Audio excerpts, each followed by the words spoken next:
This video isn't about how to actually return a serve, but stay with me here. I think you'll really enjoy this because we're going to look at the serve, and we're going to start by looking at a few professional serves. And we'll ask, okay, what do these professional serves have in common? Now we've got Ben Johns, Colin Johns, Deckelbar, Adam Stone. These are all examples of the pros hitting their serve. So the question is, take a look and notice what is common about these serves. And then we'll go ahead and take a couple minutes and go through what you really need to know about returning serves.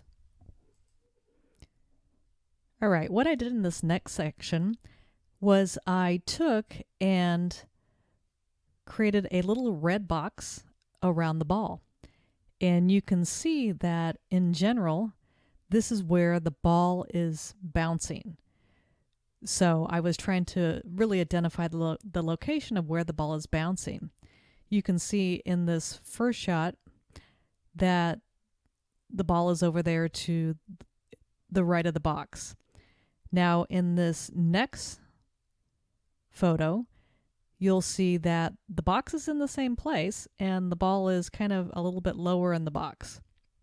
And again, in this next photo, you'll see once again the ball is in the box. Okay, so what's common about this? I mean, granted, this is the same server in all situations, or at least in these last three situations. But what is common about this is that the ball is landing in almost the same spot all the time. Now, that's not saying that's how you want to serve. The real point of this is that if you think about a serve return, you know where the ball is going to end up, because the professionals aren't necessarily doing this on purpose. So let's take a further look. And in this next frame, I think it was probably Ben Johns who served, and you can see the ball lands and it's still in that box. It's a little bit more towards the sideline. And then again, you'll see it looks like Ben serving again. And, the ball is deep in the court, back third of the court, but it's still in that little box. Now, this last one here is kind of the outlier because you'll see the box in the same spot, but the ball is just outside of the box. So that was definitely an outlier. But, we just went through 7 slides in this case, or 7 photos in this case. And it's clear that when you're getting ready to return serve, you really know where the ball is going to be coming. It's going to be typically in that deep 1/3 near the baseline part of the court. And it's going to be pretty much towards the middle. Because if you think about it, in pickleball, you only get one serve. So let's just take a look at a few more photos. And here you could see the ball better, a little bit easier, so I didn't put a red box around it. But again, here the ball is. It's coming to the middle of the court in terms of the service box. Same thing in the next photo. Same thing in the next photo. Okay, and this is where the opposing team is actually serving. So this is Adam and Deckel. I mean, the reality is, as a serve returner, you now know exactly where the ball is going to end up in the court.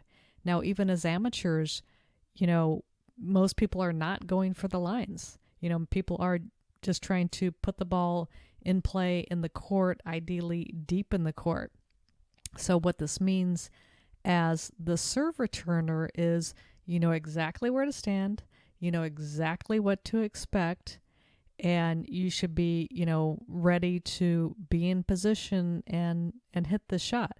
Now, the only other thing I would note here is that the pros, when they're returning serve, a lot of times the ball actually isn't going that deep in the court, but because they have so much spin on the ball, typically top spin on the ball, the pros are actually kind of a step or so off of the baseline. Now, as amateurs, we can probably get away with being a little bit closer to that baseline, and that gives us a greater opportunity to get to the kitchen line quickly. But anyways, really the point of this video is that you know where the serve is coming. So be ready to hit it and to hit a good shot. And so in the next video, we'll be talking about actually what you want to do with the ball when you are returning serve. But that's next time.